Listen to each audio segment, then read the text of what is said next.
नमस्कार दोस्तों, ये कक्षा 12 का एसटी का पार्ट फर्स्ट का चौथा पार्ट चल रहा है और यहाँ तक पढ़ दिया अपन ने। यहाँ से ही शुरू करेंगे और यह एनसीईआरटी न्यू वाली पाठ्य पुस्तक है, ठीक है ना। कक्षा 12 की पार्ट फर्स्ट चल रही है और इसमें चौथा पार्ट है और लास्ट पार्ट है। अब यहाँ से शुरू करेंगे अपन, तो चलिए शुरू करते हैं। बुद्ध के अनुयायी। धीरे धीरे बुद्ध के शिष्यों का दल तैयार हो गया, इसलिए उन्होंने संघ की स्थापना की। ऐसे भिक्षुओं की एक संस्था जो धम्म के शिक्षक बन गए।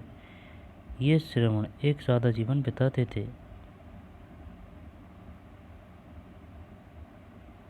संघ की स्थापना की। ऐसे भिक्षुओं की एक संस्था जो धम्म के शिक्षक बन गए।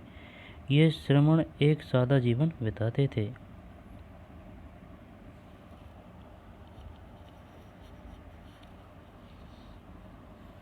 उनके पास जीवन यापन के लिए अत्यावश्यक चीज़ों के अलावा कुछ नहीं होता था, जैसे कि दिन में एक बार उपासकों से भोजन दान पाने के लिए वे एक कटोरा रखते थे। क्योंकि वे दान पर निर्भर थे, इसलिए उन्हें भिक्षु कहा जाता था। शुरू में सिर्फ पुरुष ही संघ में सम्मिलित हो सकते थे, बाद में महिलाओं को भी अनुमति मिली। बौद्ध ग्रंथों के अनुसार बुद्ध के प्रिय शिष्य आनंद ने बुद्ध को समझाकर महिलाओं के संघ में आने की अनुमति प्राप्त की। किसने समझाया? शिष्य आनंद ने। बुद्ध की उपमाता महाप्रजापति गौतमी संघ में आने वाली पहली भिक्षुणी बनी। कई स्त्रियों जो संघ में आई वे धम्म की उपदेशिकाएं बन गई। आगे चलकर वे थेरी बनी। थेरी, बताइए थेरी से आप क्या समझते हैं? Theory,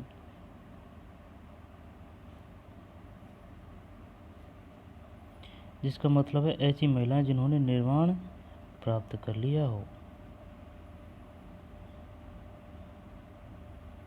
theory. बुद्ध के अनुयायी कई सामाजिक वर्गों से आए। इनमें राजा, धनवान, गृहपति, सामान्य जन, कर्मकार, दास, शिल्पी सभी शामिल थे। एक बार संघ में आ जाने पर सभी को बराबर माना जाता था, क्योंकि भिक्षु और भिक्षुणी बनने पर उन्हें अपनी पुरानी पहचान को त्याग देना पड़ता था। संघ की पहचान पद्धति, गणों और संघों की परंपरा पर आधारित थी। इसके तहत लोग बातचीत के माध्यम से एकमत होने की कोशिश करते थे। अगर यह संभव नहीं होता तो मतदान द्वारा निर्णय लिया जाता।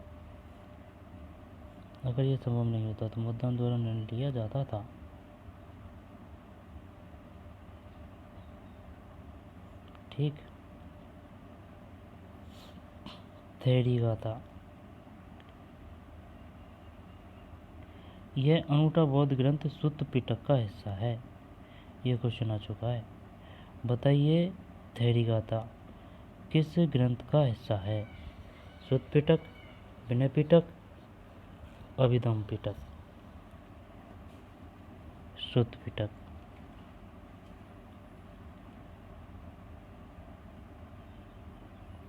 सुत्त मतलब सूत्र। सुत्त पिटक का हिस्सा है। इसमें भिक्षुणियों द्वारा रचित छंदों का संकलन किया गया है। इससे महिलाओं के सामाजिक और आध्यात्मिक अनुभवों के बारे में अंतर्दृष्टि मिलती है। पुन्ना नाम की एक दासी अपने मालिक के घर के लिए प्रतिदिन सुबह नदी का पानी लाने जाती थी। पुन्ना। वहाँ वह हर दिन एक ब्राह्मण को स्नान कर्म करते हुए देखती थी। एक दिन उसने ब्राह्मण से बात की। निम्नलिखित पद की रचना पुन्ना ने की थी, जिसमें ब्राह्मणों से उसकी बातचीत का वर्णन है। मैं जल ले जाने वाली हूँ। कितनी भी ठंड हो, मुझे पानी में उतरना ही है। सजा के डर से या ऊंचे घरानों की स्त्रियों के कटु वाक्यों के डर से। एक ब्राह्मण, तुम्हें किसका डर है जिससे तुम जल में उतरते हो, जबकि तुम्हारे अंग ठंड से काँप रहे हैं? ब्राह्मण बोले, मैं बुराई को रोकने के लिए अच्छाई कर रहा हूँ। बूढ़ा या बच्चा, जिसने भी कुछ बुरा किया हो, जल में स्नान करके मुक्त हो जाता है। पुन्ना ने कहा, यह किसने कहा कि पानी में नहाने से बुराई से मुक्ति मिलती है? यह किसने कहा कि पानी में नहाने से बुराई से मुक्ति मिलती है? वैसा हो तो सारे मेंढक और कछुए स्वर्ग जाएंगे, साथ में पानी के सांप और मगरमच्छ भी। इसके बदले में वे कर्म न करें जिनका डर आपको पानी की ओर खींचता है। ए ब्राह्मण, अब रुक जाओ और अपने शरीर को ठंड से बचाओ। बुद्ध की कौन कौन सी शिक्षाएं इस रचना में नजर आती है? थेरीगाथा। थेरीगाथा किसका हिस्सा है? सुत्त पिटक का। जल ले जाने वाली एक स्त्री, मथुरा, लगभग 30वीं शताब्दी ईस्वी।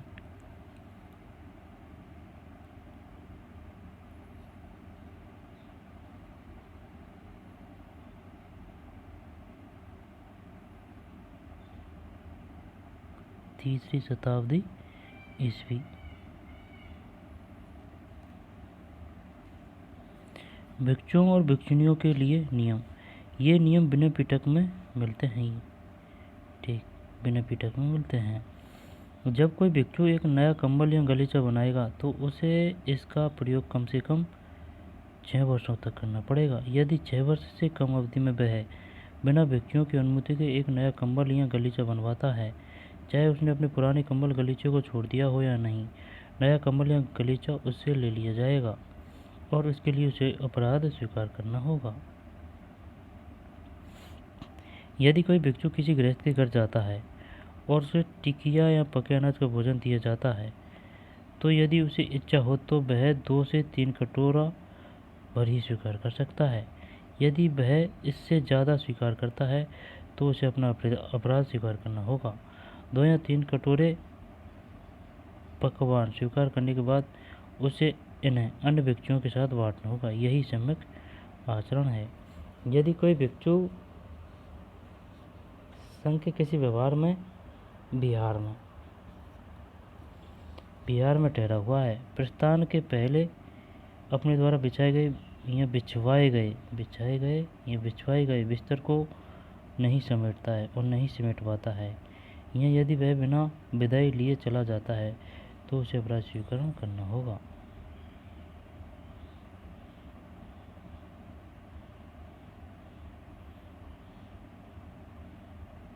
क्या हम बता सकते हैं कि ये नियम क्यों बने?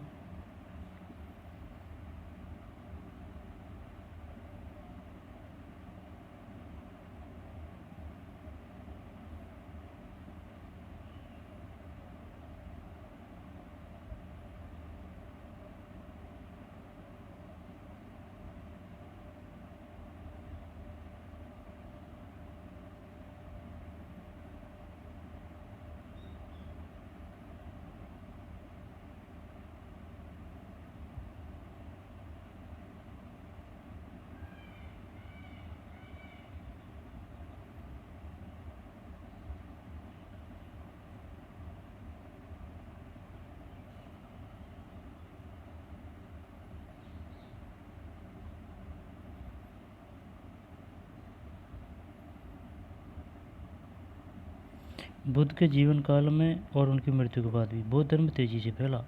इसका कारण यह था कि लोग समकालीन धार्मिक प्रथाओं से असंतुष्ट थे।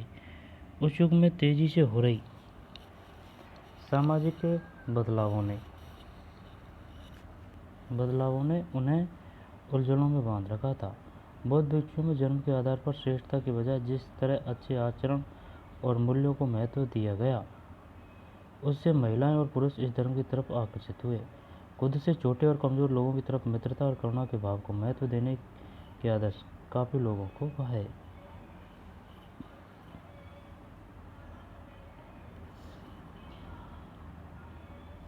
स्तूप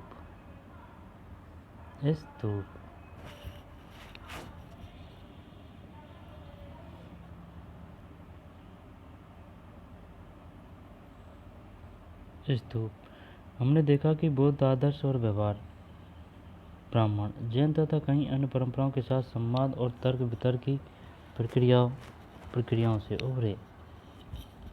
इनमें से कई परंपराओं के विचार और आचार ग्रंथों में नहीं लिखे गए। हमने देखा कि बौद्ध आदर्श और व्यवहार ब्राह्मण, जैन तथा कई अन्य परंपराओं के साथ संवाद और तर्क वितर्क की प्रक्रिया से उभरे। इनमें से कई परंपराओं के विचार और आचार ग्रंथों में नहीं लिखे गए। इस तरह के मेलजोल को हम पवित्र स्थलों से उभरने की प्रक्रिया को देखकर भी समझ सकते हैं। बहुत प्राचीन काल से ही लोग कुछ जगहों को पवित्र मानते थे। अक्सर जहाँ खास वनस्पति होती थी, अनूठी चट्टानें थी, यह विस्मयकारी प्राकृतिक सौंदर्य था। वहाँ पवित्र स्थल बन जाते। ऐसे कुछ स्थलों पर एक छोटी सी वेदी भी बनी रहती थी, जिन्हें कभी कभी चैत्य कहा जाता था। बौद्ध साहित्य में कई चैत्यों की चर्चा है। इसमें बुद्ध के जीवन से जुड़ी जगहों का भी वर्णन है, जहाँ वे जन्मे थे। लुम्बिनी, जहाँ उन्होंने ज्ञान प्राप्त किया। बोध गया, जहाँ उन्होंने प्रथम उपदेश दिया। सारनाथ, जहाँ उन्होंने निब्बान प्राप्त किया, यानी कि निर्माण। कुशीनगर। धीरे धीरे ये सारी जगह पवित्र स्थल बन गई। हमें यह मालूम है कि बुद्ध के समय से लगभग 200 वर्षों बाद अशोक ने लुम्बिनी की अपनी यात्रा की याद में एक स्तंभ बनवाया। बुद्ध ने ज्ञान प्राप्त किया। बोध गया, प्रथम उपदेश दिया। सारनाथ, निर्माण प्राप्त किया। कुशीनगर।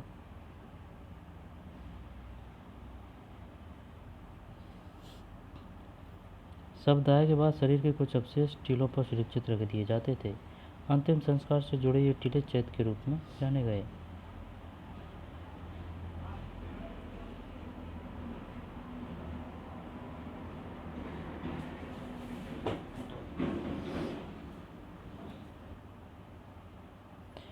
महत्वपूर्ण बौद्ध स्थल।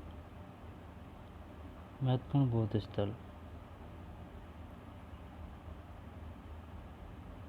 बंगाल की खाड़ी, ठीक है। अरब सागर, अमरावती, नागार्जुन कोंडा, कृष्णा, गोदावरी, महानदी। महानदी ये है, गोदावरी यहाँ है, अमरावती। काले, जुन्नार, नासिक, अजंता।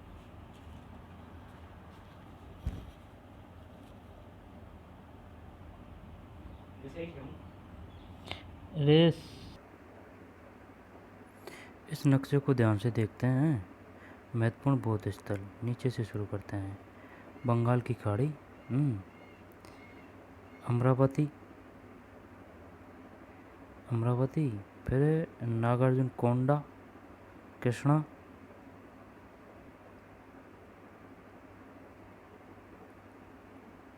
नागार्जुन कोंडा, कृष्णा, अमरावती, गोदावरी, महानदी। कार्ले, कार्ले महाराष्ट्र में है। नासिक भी महाराष्ट्र में है। जुन्नार, अजंता।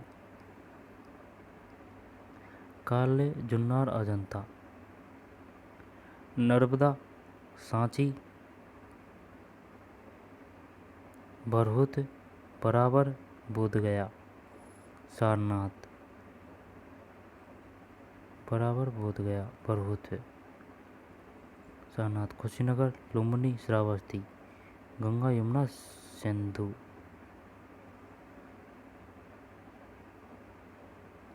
श्रावस्ती है ना, लुम्बिनी, कुशीनगर, सारनाथ, बराबर, बोध गया, बरहुत, सांची,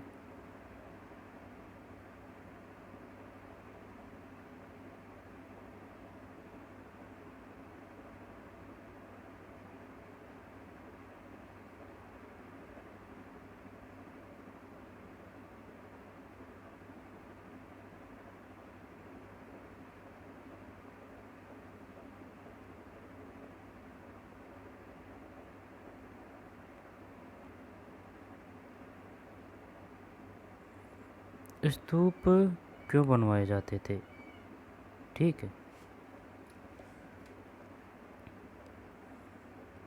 बुद्ध को ज्ञान प्राप्त हुआ। बोध गया, प्रथम उपदेश दिया। सारनाथ, और निर्माण प्राप्त किया। कुशीनगर।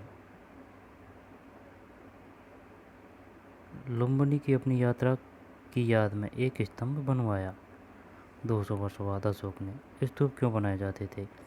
ऐसी कई अन्य जगह थी जिन्हें पवित्र माना जाता था। इन जगहों पर बुद्ध से जुड़े कुछ अवशेष, जैसे उनकी अस्थियां या उनके द्वारा प्रयुक्त सामान, गाड़ दिए गए थे। इन टीलों को स्तूप कहते थे। स्तूप बनाने की परंपरा बुद्ध से पहले ही रही होगी, लेकिन वह बौद्ध धर्म से जुड़ गई। क्योंकि उनमें ऐसे अवशेष रहते थे जिन्हें पवित्र समझा जाता था, इसलिए समूचे स्तूप को ही बुद्ध और बौद्ध धर्म के प्रतीक रूप में प्रतिष्ठा मिली। अशोकावदान नामक एक बौद्ध ग्रंथ के अनुसार अशोक ने बुद्ध के अवशेषों के हिस्से हर महत्वपूर्ण शहर में बांटकर उनके ऊपर स्तूप बनाने का आदेश दिया। अशोकावदान नामक एक बौद्ध ग्रंथ के अनुसार अशोक ने बुद्ध के अवशेषों के हिस्से हर महत्वपूर्ण शहर में बांटकर उनके ऊपर स्तूप बनाने का आदेश दिया। ईसा पूर्व दूसरी सदी तक बरहुत, सांची, सारनाथ जैसी जगहों पर मानचित्रित स्तूप बनाकर जा चुके थे। स्तूप कैसे बनाए गए? स्तूपों की वेदिकाओं और स्तंभों पर मिले अभिलेखों से इन्हें बनाने और सजाने के लिए दिए गए दान का पता चलता है। कुछ दान राजाओं के द्वारा दिए गए थे, जैसे सातवाहन वंश के राजा, तो कुछ दान शिल्पकारों और व्यापारियों की श्रेणी द्वारा दिए गए। उदाहरण के लिए सांची के एक तोरण द्वार का हिस्सा हाथीदांत का काम करने वाले शिल्पकारों के दान से बनाया गया था। स्तूप कैसे बनाए जाते थे? स्तूपों की वेदिकाओं और स्तंभों पर मिले अभिलेखों से इन्हें बनाने और सजाने के लिए दिए गए दान का पता चलता है। कुछ दान राजाओं के द्वारा दिए गए थे, जैसे सातवाहन वंश के राजा, तो कुछ दान शिल्पकारियों और व्यापारियों की श्रेणियों द्वारा दिए गए। उदाहरण के लिए सांची के एक तोरण द्वार का हिस्सा हाथी दांत का काम करने वाले शिल्पकारों के दान से बनाया गया था। ठीक, सैकड़ों महिलाओं और पुरुषों ने दान के अभिलेखों में अपना नाम बताया है। कभी कभी वे अपने गांव या शहर का नाम बताते हैं, कभी कभी अपना पेशा और रिश्तेदारों के नाम भी बताते हैं। इन इमारतों को बनाने में भिक्षुनियों और भिक्षुणियों ने भी दान दिया। स्तूप संरचना। स्तूप संस्कृत अर्थ टीला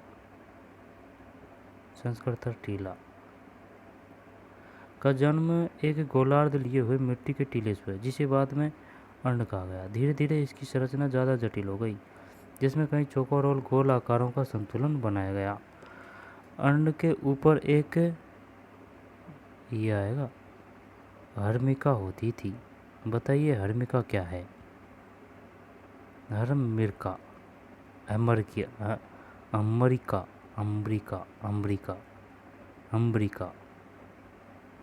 अंड के ऊपर यह छज्जे जैसा ढांचा देवताओं के घर का प्रतीक था। अम्बिका से एक मस्तूल निकलता था, जिसे यष्टि कहते थे। अब एक तो हर्मिका आ गया, एक मस्तूल आ गया, एक यष्टि। यही पता नहीं मस्तूल किसे कहते हैं। जिस पर अक्सर एक छतरी लगी होती थी। टीले के सांची का एक दाना अभिलेख। ऐसे सैकड़ों अभिलेख भरूच और अमरावती में भी मिले हैं। चारों ओर एक वेदिका होती थी, जो पवित्र स्थान को सामान्य दुनिया से अलग करती थी। सांची और भरूच के प्रारंभिक स्तूप बिना अलंकरण के हैं, सिवाय इसके कि उनमें पत्थर की वेदिकाएं और तोरण द्वार है। ये पत्थर की वेदिकाएं किसी बांस के या काठ के घेरे के समान थी और चारों दिशाओं में खड़े तोरणद्वार पर खूब नक्काशी की गई थी। उपासक पूर्वी तोरणद्वार से प्रवेश करके टीले को दाईं तरफ रखते हुए दक्षिणावर्त परिक्रमा करते थे। दक्षिणावर्त, उत्तर दक्षिण, दक्षिणावर्त। मानो वे आकाश में सूर्य के पथ का अनुसरण कर रहे हो। बाद में स्तूप के टीले पर भी अलंकरण और नक्काशी की जाने लगी। अमरावती और पेशावर, पाकिस्तान में शाह जी की डेयरी में स्तूपों के ताक और मूर्तियां उत्खनन करने की कला को काफ़ी उदाहरण मिले हैं। अमरावती, पेशावर, पाकिस्तान में शाह जी की डेयरी में स्तूपों में ताक और मूर्तियां उत्खनन करने की कला के काफ़ी उदाहरण मिलते हैं। इस इमारत को कौन सी विशेषताएं नक्शे में सबसे ज़्यादा स्पष्ट है? कौन सी विशेषताएं ऊर्ध्वस्त परिच्छेद में देखने पर ज़्यादा स्पष्ट होती है? महास्तूप की ऊंचाई अर्धव्यस्त परिप्रेक्ष्य में।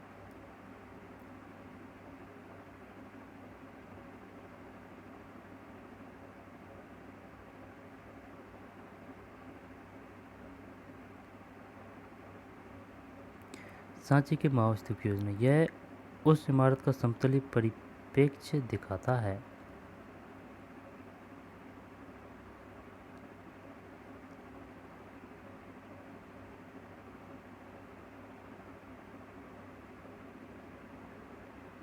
स्तूपों की खोज, अमरावती, सांची की नियति।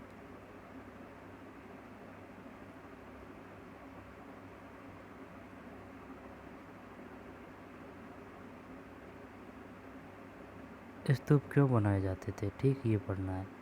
यह उद्धरण महापरिनिर्वाण सूत्र से लिया है, जो सूत्र पिटक का हिस्सा है। परिनिर्वाण से पूर्व आनंद ने पूछा, भगवान, हम तथागत बुद्ध का दूसरा नाम के अवशेषों का क्या करेंगे? बुद्ध ने कहा, तथागत के अवशेषों को विशेष आदर देकर खुद को मत रोको, धर्मोत्साही बनो, अपनी भलाई के लिए प्रयास करो। लेकिन विशेष आग्रह करने पर बुद्ध बोले, उन्हें तथागत के लिए 4 महापथों के चौक पर धूप स्तूप का पाली रूप बनाना चाहिए। जो भी वहाँ धूप या माला चढ़ाएगा, या वहाँ सिर नवाएगा, या वहाँ पर हृदय में शांति लाएगा, उन सब के लिए वह चिरकाल तक सुख और आनंद का कारण बनेगा।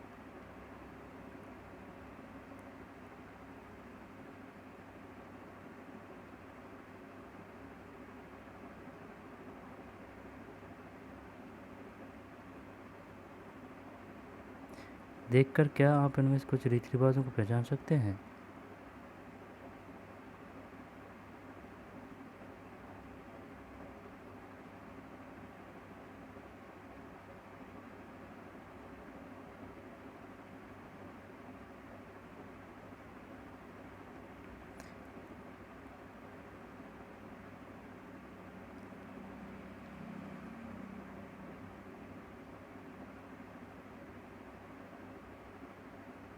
स्तूपों की खोज, अब इसको पढ़ते हैं।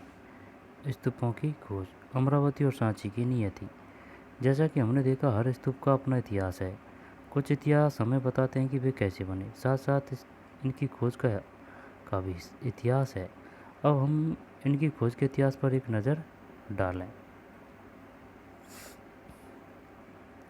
1796 में एक स्थानीय राजा को जो मंदिर बनाना चाहते थे, अचानक अमरावती के स्तूप के अवशेष मिल गए। उन्होंने उसके पत्थरों के इस्तेमाल करने का निश्चय किया। उन्हें ऐसा लगा कि इस छोटी सी पहाड़ी में संभवतः कोई खजाना छुपा हो। कुछ वर्षों के बाद कॉलिन मैकेंजी नामक एक अंग्रेज अधिकारी इस इलाके से गुजरे। दहशत में देखिए, हालांकि उन्होंने कई मूर्तियां पाई और उनका विस्तृत चिंताकरण भी किया, लेकिन उनकी रिपोर्ट कभी छपी नहीं।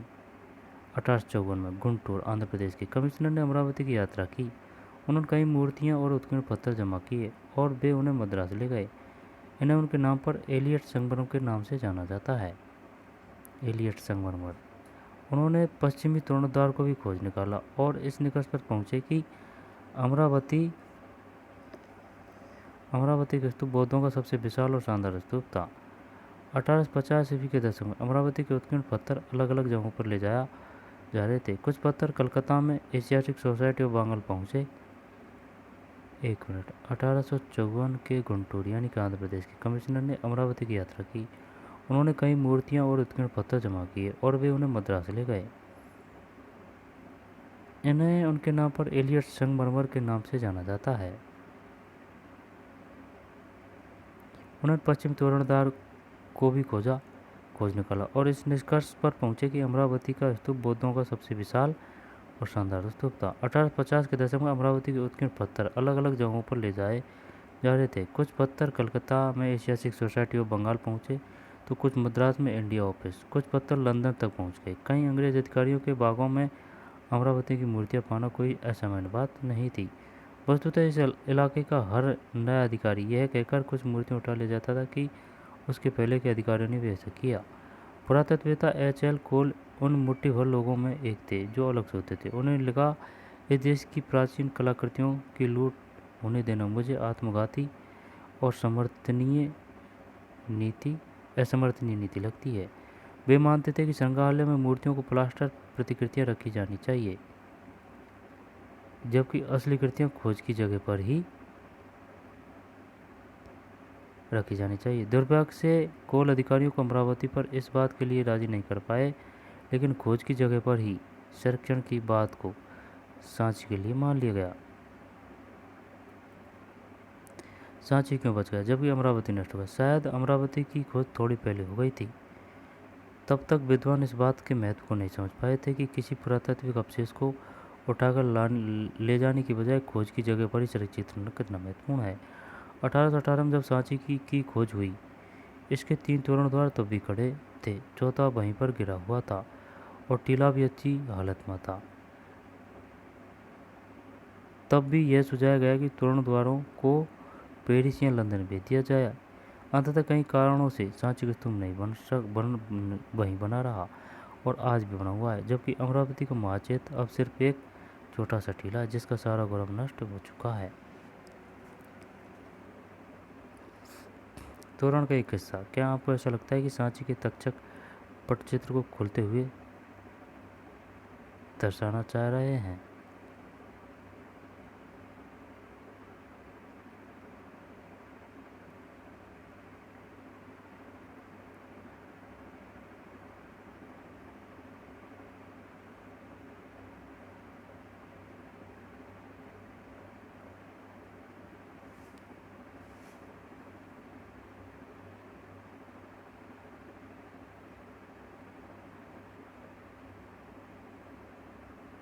सांची का पूर्वी तोरण द्वार सजी मूर्तियों को देखिए।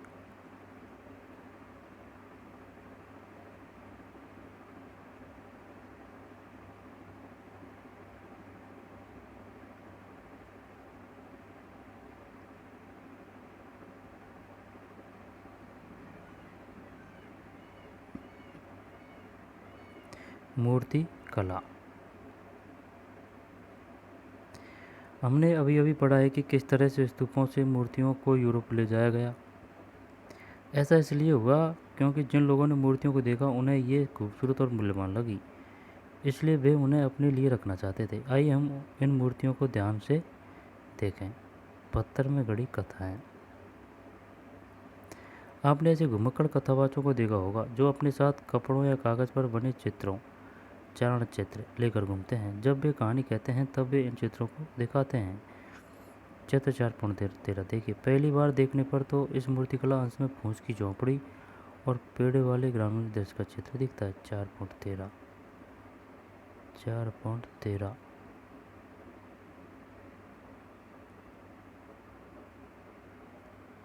उत्तरी तोरण द्वार का एक हिस्सा।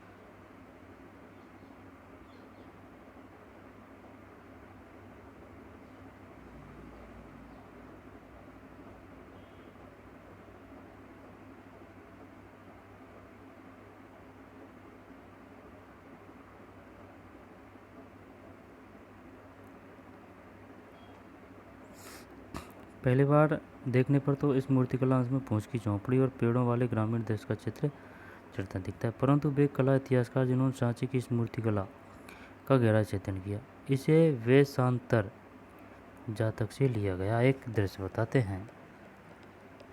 वेशांतर जातक से एक दृश्य बताते हैं। यह कहानी एक ऐसी दानी राजकुमार के बारे में है जिसने अपना सब कुछ एक ब्राह्मण को सौंप दिया और उसमें अपनी पत्नी और बच्चों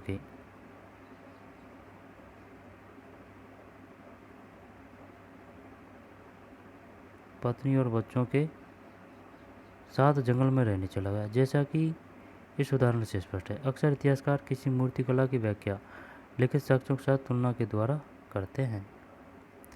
उपासना के प्रतीक।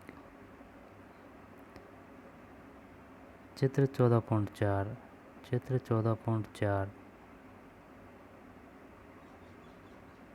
चित्र 14.14 नीचे दाईं ओर बोधि वृक्ष की पूजा। चित्र में वृक्ष आसन उसके चारों ओर जन समुदाय के चित्रण पर ध्यान दीजिए।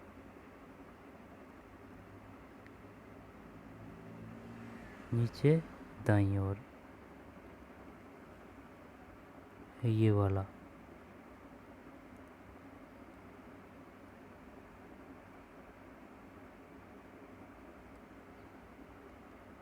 बोधि वृक्ष की पूजा। चित्र में वृक्ष आसन उसके चारों ओर जन समुदाय के चित्रण पर ध्यान दीजिए।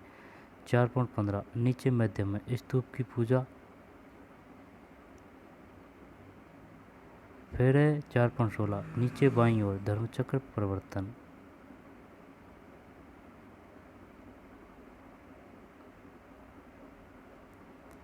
उपासना के प्रतीक। बौद्ध मूर्तिकला को समझाने के लिए कला इतिहासकारों को बुद्ध के चरित्र लेखन के बारे में समझ बनानी पड़ी। बौद्ध चरित्र लेखन के अनुसार एक वृक्ष के नीचे ध्यान करते हुए बुद्ध को ज्ञान प्राप्त हुई। कई प्रारंभिक मूर्तिकारों ने बुद्ध को मानव रूप में न दिखाकर उनके उपस्थित प्रतीकों के माध्यम से दर्शाने का प्रयास किया। उदाहरणतः रेगिस्तान चित्र 14.14 बुद्ध के ध्यान की दशा तथा स्तूप 14.15 महापरिनिर्वाण के प्रतीक बन गए। चक्र का भी प्रतीक के रूप में प्राय इस्तेमाल किया गया 4.16 यह बुद्ध द्वारा सारनाथ में दिए गए पहले उपदेश का प्रतीक था। जैसा कि स्पष्ट है कि ऐसी मूर्तिकला को अक्षरश नहीं समझा जा सकता। उदाहरण पेड़ का तात्पर्य केवल एक पेड़ नहीं था वरन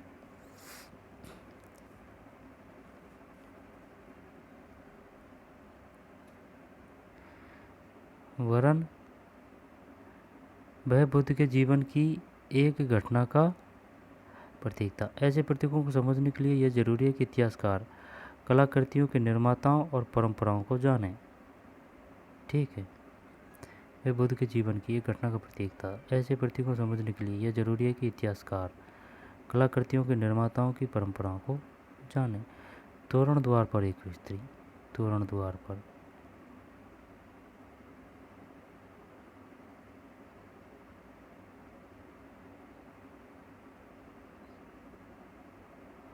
लोक परंपराएं। सांचे में उत्कीर्णित बहुत सी अन्य मूर्तियां शायद बौद्ध मत से सीधी जुड़ी नहीं थी। इसमें कुछ सुंदर स्त्रियां भी मूर्तियों में उत्कीर्ण हैं, जो तोरणद्वार के किनारे एक पेड़ पकड़कर झूलती हुई 4.17 दिखती है।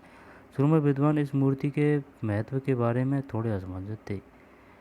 इस मूर्ति का त्याग और तपस्या से कोई रिश्ता नजर नहीं आता, लेकिन साहित्यिक परंपराओं के अध्ययन से वे समझ पाए कि यह संस्कृत भाषा में वर्णित सालभंजिका की मूर्ति है। लोक परंपरा में यह माना जाता है कि इस स्त्री द्वारा छुए जाने से वृक्ष में फूल खिल उठते थे और फल होने लगते थे। ऐसा लगता है कि यह एक शुभ प्रतीक माना जाता था। इस कारण स्तूप के अलंकरण में प्रयुक्त हुआ। सालभंजिका की मूर्ति से पता चलता है कि जो लोग बौद्ध धर्म में आए उन्होंने बुद्ध पूर्व और बौद्ध धर्म से इतर दूसरे विश्वासों, प्रथाओं और धारणाओं से बौद्ध धर्म को समृद्ध किया। सांची की मूर्ति में पाए गए कई प्रतीक या चिन्ह निश्चय ही इन्हीं परंपराओं से उभरे। उदाहरण के लिए जानवरों के कुछ बहुत खूबसूरत उत्कीर्ण यहाँ पर पाए गए। इन जानवरों में हाथी, घोड़े, बंदर, गाय, बैल, हाथी, घोड़े, बंदर, गाय, बैल शामिल है। हालांकि सांची में जातकों से ली गई जानवरों की कई कहानियाँ हैं। ऐसा लगता है कि यहाँ पर लोगों को आकर्षित करने के लिए जानवरों का उत्कीर्ण किया गया था। साथ ही जानवरों को मनुष्यों के गुणों के प्रतीक के रूप में इस्तेमाल किया जाता था। उदाहरण के लिए हाथी शक्ति और ज्ञान के प्रतीक माने जाते थे। हाथी शक्ति और ज्ञान के प्रतीक। इन प्रतीकों में कमल दल और हाथियों के बीच एक महिला की मूर्ति प्रमुख है। चित्र 4.19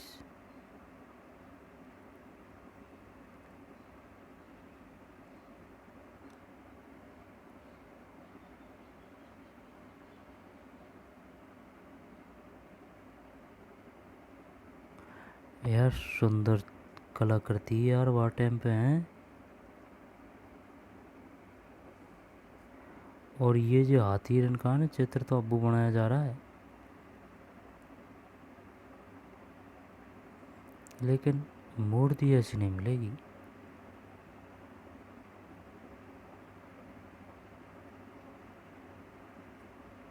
जहाँ कुछ इतिहासकार उन्हें बुद्ध की माँ माया से जोड़ते हैं, तो दूसरे इतिहासकार इन्हें एक लोकप्रिय देवी गजलक्ष्मी मानते हैं। गजलक्ष्मी सौभाग्य लाने वाली देवी थी, जिन्हें प्राय हाथियों के साथ जोड़ा जाता है। यह भी संभव है कि इन उत्कीर्ण मूर्तियों को देखने वाले उपासक इसे माया और गजलक्ष्मी दोनों से जोड़ते थे। कई स्तंभों पर दिखाए गए सर्पों को भी देखिए 4.21 यह प्रतीक भी ऐसी लोक परंपराओं से लिया गया प्रतीत है जिनका ग्रंथों में हमेशा जिक्र नहीं होता था। दिलचस्प बात यह है कि कला पर लिखने वाले आधुनिक इतिहासकारों में एक शुरुआती इतिहासकार जेम्स फर्गुसन ने सांची को वृक्ष और सर्प पूजा का केंद्र माना था। जेम्स फर्गुसन ने सांची को वृक्ष और सर्प पूजा का केंद्र माना था। वे बौद्ध साहित्य अनभिज्ञ थे। तब तक ज़्यादातर बौद्ध ग्रंथों का अनुवाद नहीं हुआ था, इसलिए उन्होंने सिर्फ उत्कीर्णित मूर्तियों का अध्ययन करके अपने निष्कर्ष निकाले थे। जेम्स फर्गुसन ने सांची को वृक्ष और सर्प पूजा का केंद्र माना था। बताइए किस विद्वान ने सांची को वृक्ष और सर्वपूजा का केंद्र कहा था? James Fergusson. मूर्तिकला के लिए हड्डियों, मिट्टी और धातुओं का भी इस्तेमाल होता है। इनके विषय में पता कीजिए। 4.21।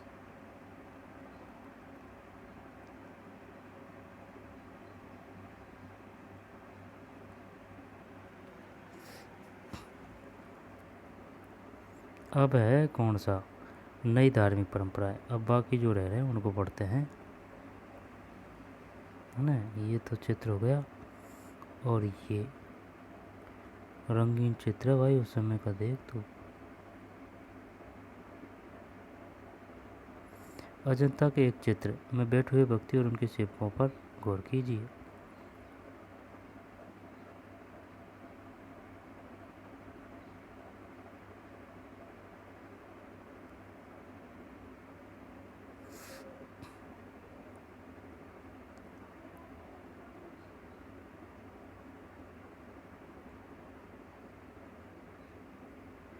अतीत से प्राप्त चित्र।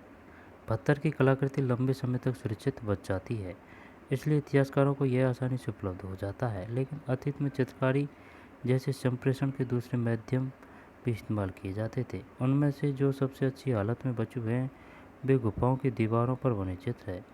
इनमें अजंता महाराष्ट्र की चित्रकारी काफ़ी प्रसिद्ध है। अजंता के चित्र जातकों की कथाएं दिखाते हैं। इनमें राज दरबार का जीवन, शोभा यात्राएं, काम करते हुए स्त्री पुरुष और त्यौहार मनाने के चित्र दिखाए गए हैं। कलाकारों ने त्रिविम रूप देने के लिए आवाभेद तकनीक का प्रयोग किया। कुछ चित्र बिल्कुल स्वाभाविक और सजीव लगते हैं।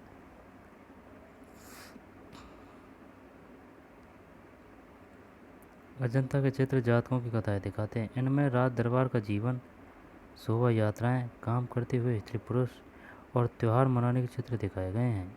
कलाकारों ने त्रिविम रूप देने के लिए आवाभेद तकनीक का प्रयोग किया है। कुछ चित्र बिल्कुल स्वाभाविक और सजीव लगते हैं ये वास्तव में सजीव।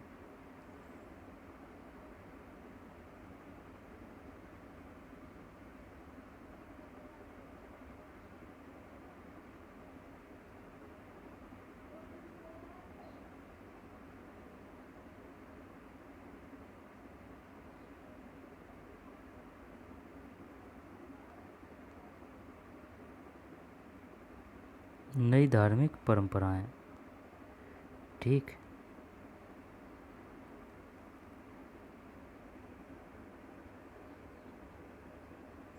नई धार्मिक परंपराएं। महायान बौद्ध मत का विकास। पहली सदी बुद्ध की मूर्ति मथुरा। पहली सदी मथुरा।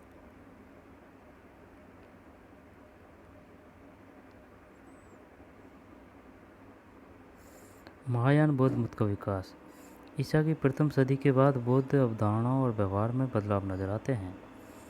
आरंभिक बौद्ध मत में निब्बान के लिए व्यक्तिगत प्रभाव को विशेष महत्व दिया गया। बुद्ध को भी एक मनुष्य समझा जाता था।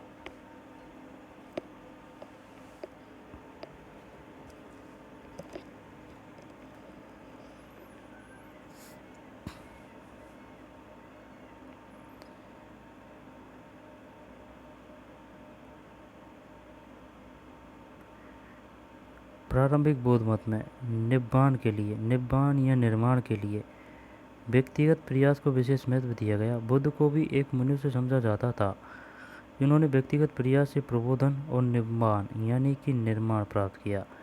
परंतु धीरे धीरे एक मुक्तिदाता की कल्पना बनने लगी। यह विश्वास किया जाने लगा कि वे मुक्ति दिलवा सकते थे। साथ साथ बोधिसत्व की अवधारणा भी बनने लगी। बोधिसत्वों को परम करुणा में जीवन माना गया, जो अपने सत्कार्यों से पुण्य कमाते थे, लेकिन वे इस पुण्य का प्रयोग दुनिया को दुखों में छोड़ देने के लिए और निब्बान प्राप्ति के लिए नहीं करते थे, बल्कि वे इससे दूसरों की सहायता करते थे। बुद्ध और बोधिसत्वों की मूर्तियों की पूजा इस परंपरा का एक महत्वपूर्ण अंग बन गई। चिंतन की इस नई परंपरा को महायान के नाम से जाना गया। जिन लोगों ने इन विश्वासों को अपनाया उन्होंने पुरानी परंपरा को हीनयान नाम से संबोधित किया। चिंतन की इस नई परंपरा को महायान, और जिन लोगों ने इन विश्वासों को अपनाया उन्होंने पुरानी परंपराओं को इन्हीं नाम से संबोधित किया।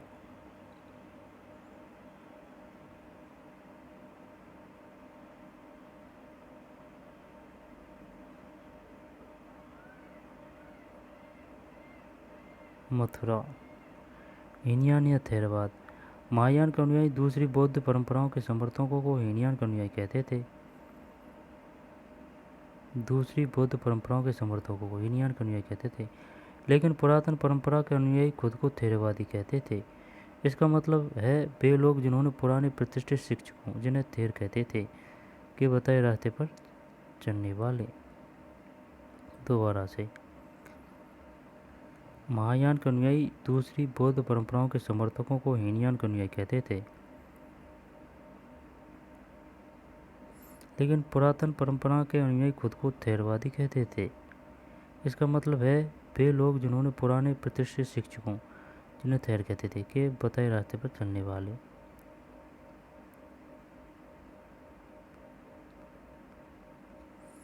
पौराणिक हिंदू धर्म का उदय। मुक्तिदाता की कल्पना सिर्फ बौद्ध धर्म तक सीमित नहीं थी। हम पाते हैं कि इसी तरह के विश्वास एक अलग ढंग से उन परंपराओं में भी विकसित हो रहे थे जिन्हें आज हिंदू धर्म के नाम से जाना जाता है। सही है। इसमें वैष्णव, वह हिंदू परंपरा जिसमें विष्णु को सबसे महत्वपूर्ण देवता माना जाता है, और शैव, यह संकल्पना जिसमें शिव परमेश्वर है, परंपराएं शामिल। इसके अंतर्गत एक विशेष देवता की पूजा को खास महत्व दिया जाता था। इस प्रकार की आराधना में उपासना और ईश्वर के बीच का रिश्ता प्रेम और समर्पण का रिश्ता माना जाता था। इसे भक्ति कहते हैं। वैष्णववाद में कई अवतारों के इर्द गिर्द पूजा पद्धतियाँ विकसित हुई। इस परंपरा के अंदर 10 अवतारों की कल्पना है। वैष्णववाद में यह माना जाता है कि पापियों के बढ़ते प्रभाव के चलते जब दुनिया में अव्यवस्था और नाश की स्थिति आ जाती थी, तब विश्व की रक्षा के लिए भगवान अलग अलग रूपों में अवतार लेते थे। संभवतः अलग अलग अवतार देश के भिन्न भिन्न हिस्सों में लोकप्रिय थे। इन सब स्थानीय देवताओं को विष्णु का रूप मान लेना एकीकृत धार्मिक परंपरा के निर्माण का एक महत्वपूर्ण तरीका था। कई अवतारों की मूर्तियों के रूप में दिखाया गया है। दूसरे देशों देवताओं की मूर्तियां भी बनी। शिव को उनके प्रतीक लिंग के रूप में बनाया जाता था, लेकिन उन्हें कई बार मनुष्य के रूप में भी दिखाया गया। ये सारे चित्रण देवताओं से जुड़ी हुई मिश्रित अवधारणाओं पर आधारित थे। उनकी खूबियों और प्रतीकों को उनके शिरोवस्त्र, आभूषण, आयुधों, हथियार और हाथ में धारण किए गए अन्य शुभ अस्त्र और बैठने की शैली से इंगित किया जाता था। इन मूर्तियों का अंकन का मतलब समझने के लिए इतिहासकारों को इनसे जुड़ी हुई कहानियों से परिचित होना पड़ता है। कई कहानियाँ प्रथम सहस्त्राब्दी के मध्य से ब्राह्मणों द्वारा रचित पुराणों में पाई जाती है। इनमें बहुत से किस्से ऐसे हैं जो सैकड़ों वर्ष पहले रचने के बाद सुने सुनाए जाते रहे थे। इनमें देवी देवताओं की कहानियाँ शामिल, इन्हें संस्कृत श्लोकों में लिखा गया था। इन्हें ऊंची आवाज़ में पढ़ा जाता था जिसे कोई भी सुन सकता था। महिलाएं और शूद्र, जिन्हें वैदिक साहित्य पढ़ने सुनने की अनुमति नहीं थी, पुराणों को सुन सकते थे। पुराणों की ज़्यादातर कहानियाँ लोगों के आसानी मेल मिलाप से विकसित हुई। पुजारी, व्यापारी, सामान्य स्त्री पुरुष एक से दूसरी जगह आते जाते हुए अपने विश्वास और अवधारणाओं का आदान प्रदान करते थे। उदाहरण के लिए हम यह जानते हैं कि वासुदेव कृष्ण मथुरा इलाके के महत्वपूर्ण देवता थे। कई शताब्दियों के दौरान उनकी पूजा देश में दूसरे इलाकों में भी फैल गई।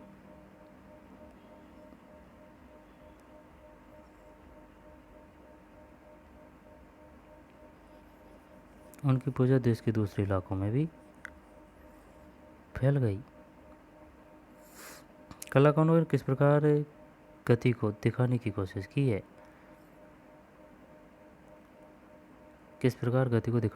इस मूर्ति में बताई कहानी के बारे में जानकारी इकट्ठी कीजिए। मछलीपट्टनम, तमिलनाडु में दुर्गा की एक मूर्ति, 6ठी सदी। महाबलीपुरम, तमिलनाडु, दुर्गा की एक मूर्ति, 6ठी सदी। महाबलीपुरम, तमिलनाडु में दुर्गा की एक मूर्ति, 6ठी सदी।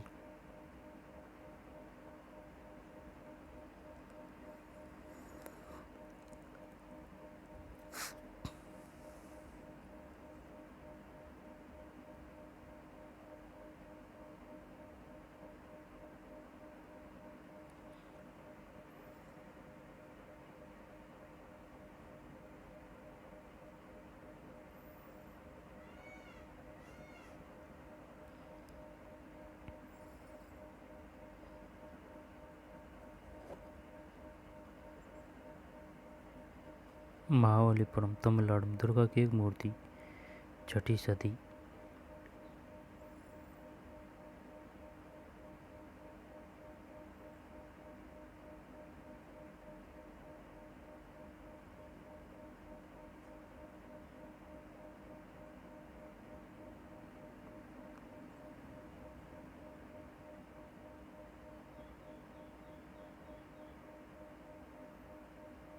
विष्णु का 12 अवतार, जिसमें उन्हें पृथ्वी देव को बचाते हुए दिखाया गया। यह लगभग 6ठी सदी, ऐहोल कर्नाटक।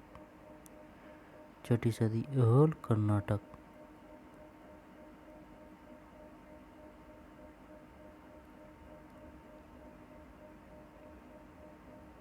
विष्णु का 12 अवतार, जिसमें उन्हें पृथ्वी देवी को बचाते हुए दिखाया गया। लगभग 6ठी सदी, ऐहोल कर्नाटक।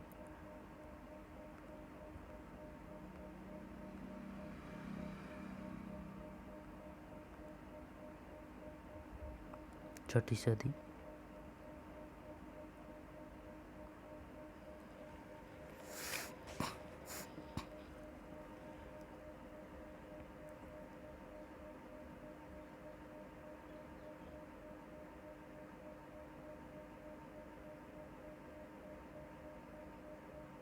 मंदिरों का बनाया जाना, ठीक। जिस समय सांची जैसे जगहों में स्तूप अपने विकसित रूप में आ गए थे, उसी समय देवी देवताओं की मूर्तियों को रखने के लिए सबसे पहले मंदिर भी बनाए गए। शुरू के मंदिर एक चौकोर कमरे के रूप में थे, जिनके गर्भगृह कहा जाता था। इनमें एक दरवाज़ा होता था, जिससे उपासक मूर्ति की पूजा करने के लिए भीतर प्रविष्ट हो सकता था। जिस समय सांची जैसी जगहों में स्तूप अपने विकसित रूप में आ गए थे, उसी समय देवी देवताओं की मूर्तियों को देखने के लिए सबसे पहले मंदिर भी बनाए गए। शुरू के मंदिर एक चौकोर कमरे के रूप में थे, जिन्हें गर्भगृह कहा जाता था। इनमें एक दरवाज़ा होता था, जिससे उपासक मूर्ति की पूजा करने के लिए भीतर प्रवेश हो सकता था। धीरे धीरे गर्भगृह के ऊपर एक ऊंचा ढांचा बनाया जाने लगा, जिसे शिखर कहा जाता था। मंदिर की दीवारों पर अक्सर भित्ति चित्र उत्कीर्ण किए जाते थे। बाद के युगों में मंदिरों के स्थापत्य का काफ़ी विकास हुआ।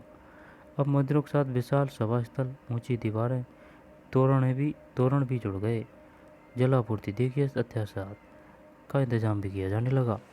शुरू में मंदिरों का एक खास बात यह थी कि इनमें से कुछ पहाड़ियों को काटकर एक खोखला करके कृत्रिम गुफाओं के रूप में बनाए गए। कृत्रिम गुफाएं बनाने की परंपरा काफ़ी पुरानी थी।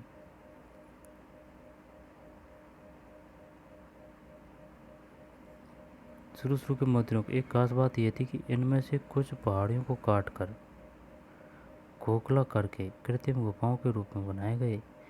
कृत्रिम गुफाएं बनाने की परंपरा काफ़ी पुरानी थी। एक मूर्ति उस समय की हैं, जाने बेटा की प्रिंटेड करी है, फोटो खींचो है।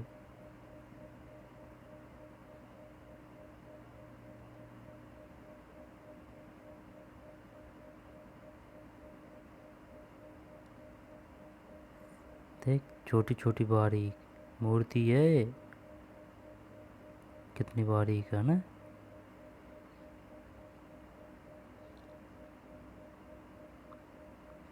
शानदार डिजाइन है भाई साहब, शानदार कलात्मक कृति है। शेषनाग पर आराम करती विष्णु की मूर्ति, देवगढ़ उत्तर प्रदेश, 5वीं सदी।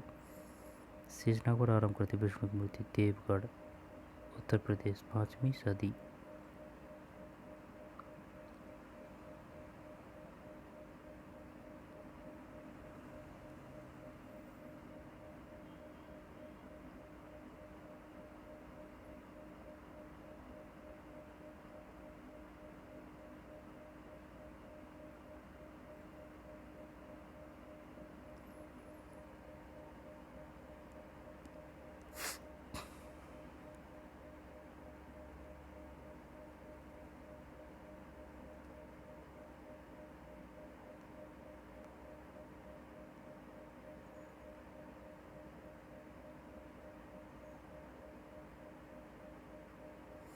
सबसे प्राचीन कृत्रिम गुफाएं ईसा पूर्व 3री सदी में अशोक के आदेश से।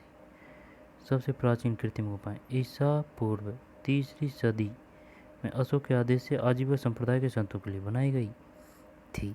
यह परंपरा अलग अलग चरणों में विकसित होती रही। इसका सबसे विकसित रूप हमें 8वीं सदी के कैलाशनाथ शिव का एक नाम के मंदिर में नजर आता है, जिसमें पूरी पहाड़ी काटकर उसे मंदिर का रूप दे दिया गया था।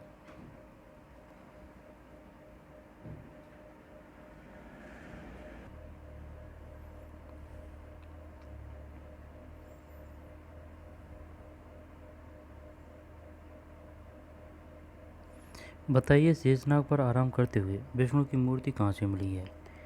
देवगढ़, उत्तर प्रदेश, 5वीं सदी।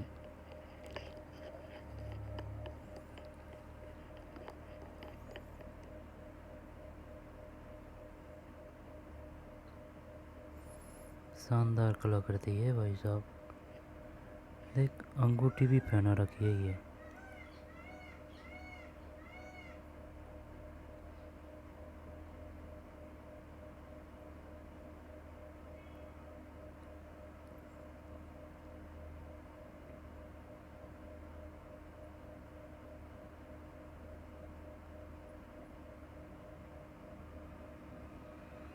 एक ताम्रपत्र अभिलेख में, जिसमें पूरी पहाड़ी काटकर उसे मंदिर का रूप दे दिया गया था। एक ताम्रपत्र अभिलेख एलोरा के प्रमुख तक्षक द्वारा इसका निर्माण समाप्त करने के बाद उसके आश्चर्य व्यक्त करता है। हे भगवान, यह मैंने कैसे बनाया?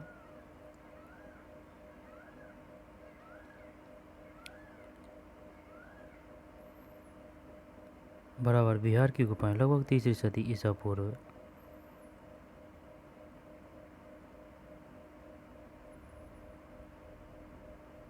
तीसरी सदी ईसा पूर्व।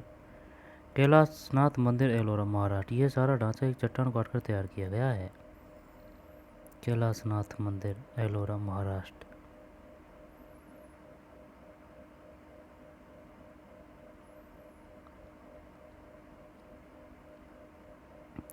क्या हम सब कुछ देख समझ सकते हैं? नहीं। अब तक आपको हमारे अतीत की समृद्ध दृश्य परंपराओं की एक झलक मिल चुकी है। ये परंपराएं ईंट और पत्थर से निर्मित स्थापत्य कला, मूर्तिकला, चित्रकला के रूप में हमारे सामने आई है।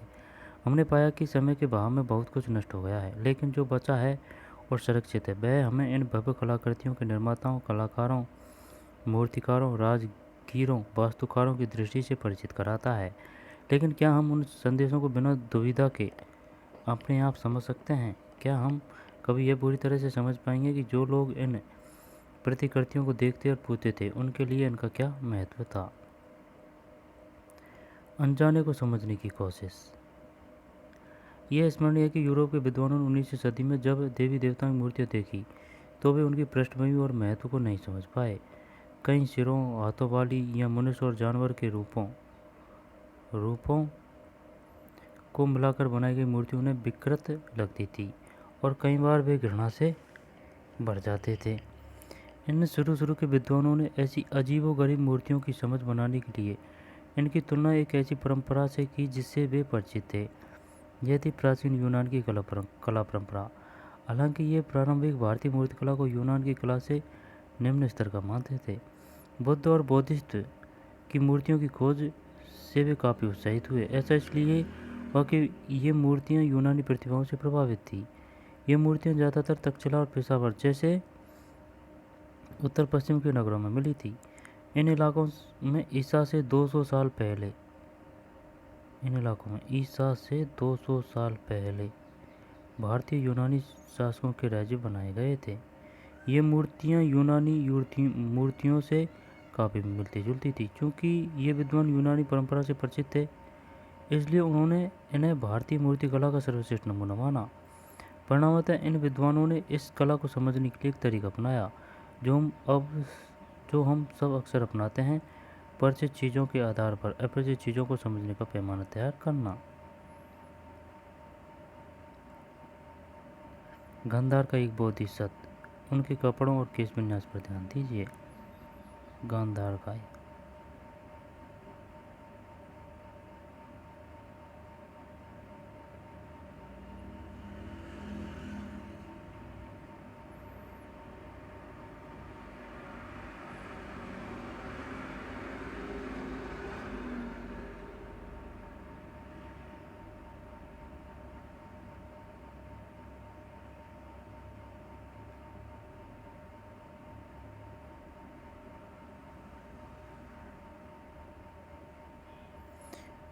यदि लिखित और दृश्य का मेल न हो।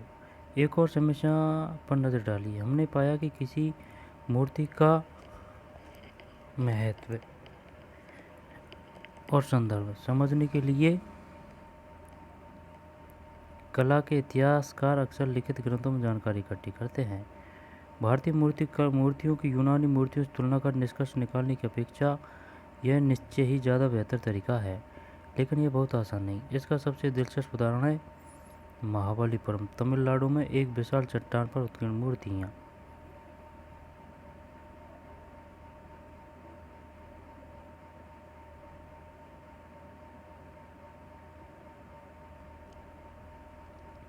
निश्चय ही चित्र 4.30 में किसी कथा का सजीव चित्रण किया गया है, लेकिन यह कौन सी कथा है? कला इतिहासकारों ने पुराणों की सहायता में इस कथा को पहचानने की काफ़ी खोजबीन की, लेकिन उनमें काफ़ी गंधार के बुद्धिस्ट उनके कपड़ों के विन्यास पर ध्यान दीजिए, लेकिन उनमें काफ़ी मतभेद है। कुछ का मानना है कि इसमें गंगा नदी के स्वर्ग से अवतरण का चित्रण है। चट्टान की सतह के मध्य प्राकृतिक दरार शायद नदी को दिखा रही है। ये कथा महाकाव्यों और पुराणों में वर्णित है। दूसरे विद्वान मानते हैं कि यहाँ पर दिव्य साहित्य प्राप्त करने के लिए महाभारत में दी गई अर्जुन की तपस्या को दिखाया गया है।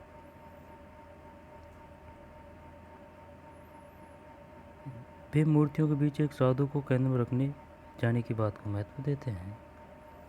अतः हमें यह याद रखना चाहिए कि बहुत से रीति रिवाज, धार्मिक विश्वास और व्यवहार इमारतों, मूर्तियों या चित्रकला के द्वारा स्थायी दृश्य माध्यमों के रूप में दर्ज नहीं किए गए। इनमें दिन प्रतिदिन और विशिष्ट अवसरों के रीति रिवाज शामिल है। कई लोगों और समुदायों को चिरस्थायी विवरण रखने की जरूरत महसूस नहीं हुई हो। संभव है कि धार्मिक गतिविधियों और दार्शनिक मान्यताओं की उनकी सक्रिय परंपरा रही हो। वस्तुतः हमने इस अध्याय में जिन शानदार उदाहरणों को चुना है वे एक विशाल ज्ञान राशि की मात्र ऊपरी परत है। आपने कोई धार्मिक अनुष्ठान देखा हो तो उसका वर्णन कीजिए। क्या इसे किसी रूप में हमेशा के लिए दर्ज किया जा सकता है?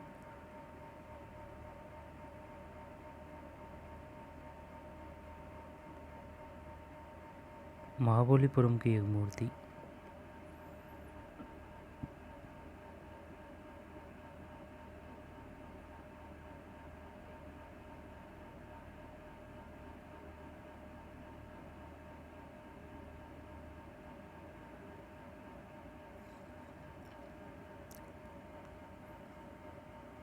काल रेखा। महत्वपूर्ण धार्मिक बदलाव लगभग 1500 से 1000 ईसा पूर्व। प्रारंभिक वैदिक परंपराएं लगभग 1000 से 500 ईसा पूर्व। प्रारंभिक वैदिक परंपराएं। उत्तर वैदिक परंपराएं। उत्तर वैदिक काल माना जाता है 1000 ईसा पूर्व से 500 ईसा पूर्व। लगभग 6ठी सदी ईसा पूर्व। प्रारंभिक उपनिषद। जैन धर्म, बौद्ध धर्म।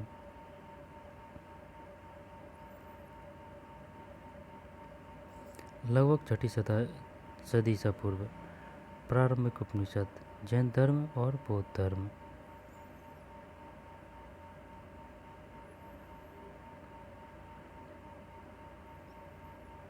लगभग 6ठी शताब्दी ईसा पूर्व। प्रारंभिक उपनिषद, जैन धर्म और बौद्ध धर्म। लगभग 3री सदी ईसा पूर्व। आरंभिक स्तूप। सभी ये है ना, ये इम्पोर्टेंट है।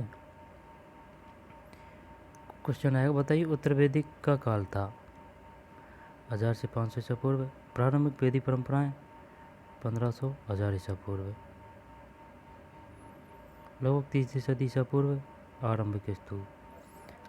लगभग 2री सदी ईसा पूर्व से आगे महायान बौद्ध मत का विकास, वैष्णववाद, शैववाद और देवी पूजन परंपराएं।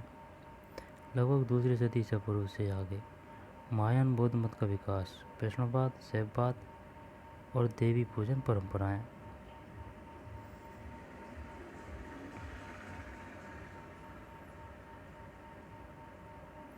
महायान बौद्ध मत का विकास, वैष्णववाद, शैववाद और देवी पूजन की परंपराएं।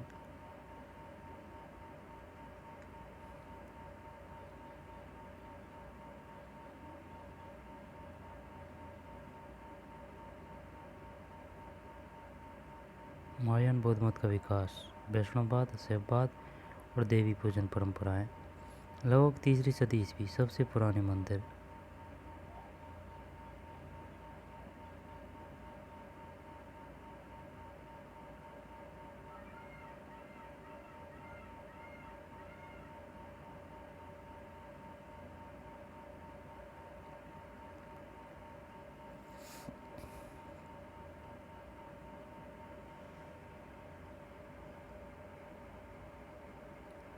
कालरेखा 2, प्राचीन इमारतों और मूर्तियों की खोज और संरक्षण के महत्वपूर्ण चरण। प्राचीन इमारतों और मूर्तियों की खोज और संरक्षण के महत्वपूर्ण चरण। 1814, 19वीं सदी। इंडियन म्यूजियम कलकत्ता की स्थापना। 1834, राम राजा लिखित essays of the architecture of the Hindus का प्रकाशन। राजा राम तो नहीं है, राम राजा। कनिगम ने सारनाथ के स्तूप की छानबीन की। 1835 से 42, जेम्स फर्गूसन ने महत्वपूर्ण प्राकृतिक स्थलों का सर्वेक्षण किया। James Ferguson.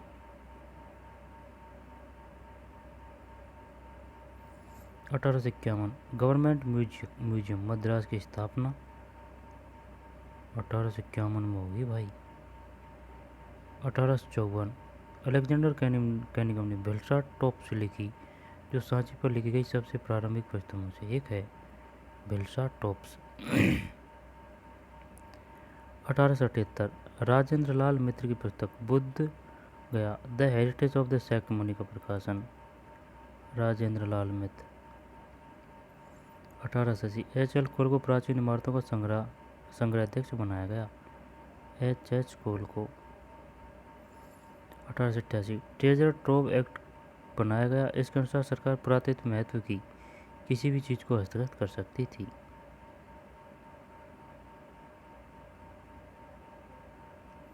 20वीं सदी।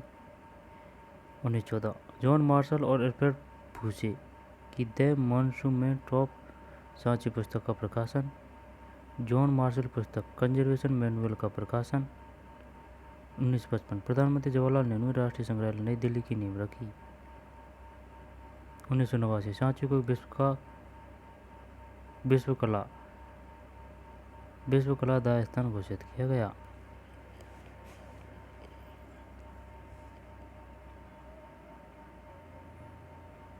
इंडियन म्यूजियम कोलकाता की स्थापना। 1834, 35 से 42, जेम्स फर्गूसन ने महत्वपूर्ण पुरातात्विक स्थलों का सर्वेक्षण किया। गवर्नमेंट म्यूजियम मद्रास की स्थापना। 1854, जेम्स फर्गूसन। फिर अलेक्जेंडर कैनिगम ने बेलसा टॉप्स लिखी, जो सांची पर लिखी गई सबसे प्रारंभिक पुस्तकों में से एक है। बेलसा टॉप्स।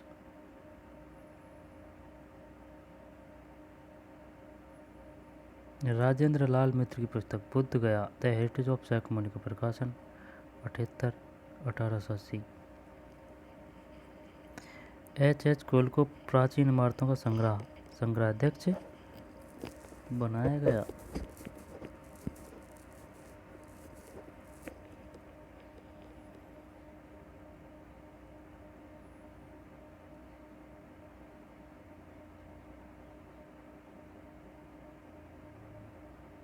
बीसवीं सदी।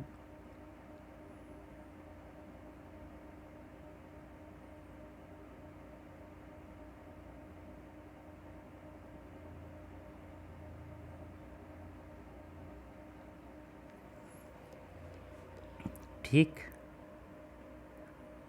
1814, 1834, 1835 से 42, 1851, 1854, 1878, 1880, 1888, 1914, 1923,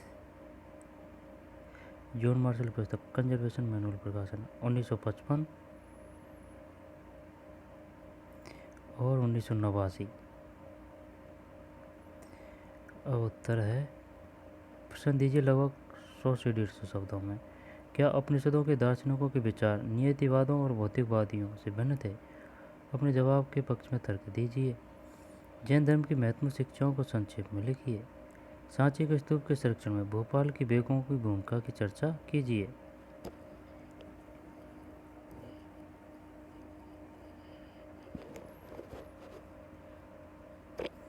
निम्नलिखित संक्षिप्त अभिलेख को पढ़िए और जवाब दीजिए। महाराजा होबिस्क एक कुषाण शासक ने 33वें साल में गर्म मौसम के पहले महीने के 8वें दिन। 1 मिनट। जैन धर्म की महत्वपूर्ण शिक्षाओं को संक्षेप में लिखिए। सांची के स्तूप के संरक्षण में भोपाल की बेगमों की भूमिका की चर्चा कीजिए। निम्नलिखित में संक्षिप्त अभिलेखों को पढ़िए और जवाब दीजिए। महाराजा होबिस्क एक कुषाण शासक के 33वें साल में गर्म मौसम के पहले महीने के 8वें दिन। त्रिपिटक जानने वाले भिक्षु बल की शिष्या, त्रिपिटक जानने वाली बुद्धिमता के बहन की बेटी भिक्षुनी धनवती ने अपने माता पिता के साथ मधुबनक में बोधिसत्व की मूर्ति स्थापित की।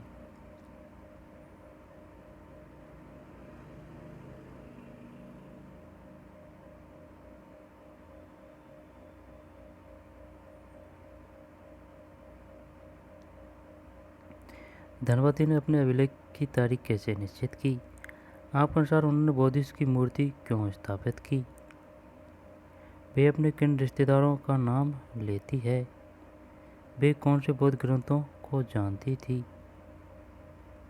उन्होंने ये पाठ किससे सीखे थे? आपके अनुसार स्त्री पुरुष संघ में क्यों जाते थे? आपके अनुसार स्त्री पुरुष संघ में क्यों जाते थे? सांची की एक मूर्ति।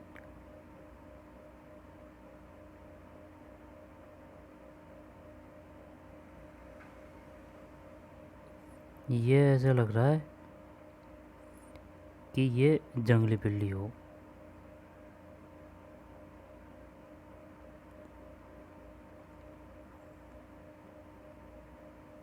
निम्नलिखित एक संक्षिप्त निबंध लिखिए। सांची की मूर्तिकला को समझने में बौद्ध साहित्य के ज्ञान से कहाँ तक सहायता मिलती है? चित्र 4.32 4.33 में सांची से लिए गए जो परिदृश्य दिए गए हैं, आंखों उनमें क्या नजर आता है? वास्तुकला पेड़ पौधे और जानवरों को ध्यान से देखकर तथा लोगों के काम धंधे को पहचान कर बताइए कि इनमें कौन से ग्रामीण और कौन से शहरी परिदृश्य है। वैष्णववाद और शैववाद के उदय से जुड़ी वास्तुकला और मूर्तिकला के विकास की चर्चा कीजिए। स्तूप क्यों और कैसे बनाए जाते हैं, चर्चा कीजिए।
विश्व की रेखा मानचित्र पर उन इलाकों पर निशान लगाइए जहां बौद्ध धर्म का प्रचार हुआ। उपमहाद्वीप से इन इलाकों को जोड़ने वाले जल और स्थल मार्ग को दिखाइए। परियोजना कार्य कोई एक। इस अध्याय में चर्चित धार्मिक परंपराओं में से क्या कोई परंपरा आपके आड़ोस पड़ोस में मानी जाती है? आज किन धार्मिक ग्रंथों का प्रयोग किया जाता है? उन्हें कैसे संरक्षित और संप्रेषित किया जाता है? क्या पूजा में मूर्तियों का प्रयोग होता है? यदि हाँ, तो क्या ये मूर्तियाँ इस अध्याय में लिखी गई मूर्तियों से मिलती जुलती है या अलग है। धार्मिक कृत्यों के लिए प्रयुक्त इमारतों की तुलना प्रारंभिक स्तूपों और मंदिरों से कीजिए। इस अध्याय में वर्णित धार्मिक परंपराओं से जुड़े अलग अलग काल और इलाकों की कम से कम 5 मूर्ति और चित्रों की तस्वीरें इकट्ठा कीजिए। इनसे शीर्षक हटाकर प्रत्येक तस्वीर 2 लोगों को दिखाइए, उन्हें इसके बारे में बताइए और कहिए कि उनके वर्णनों की तुलना करते हुए अपनी खोज की रिपोर्ट लिखिए। ठीक है, ये किताब पूरी हुई। मिलते हैं कोई नई बुक या नई वीडियो में। धन्यवाद।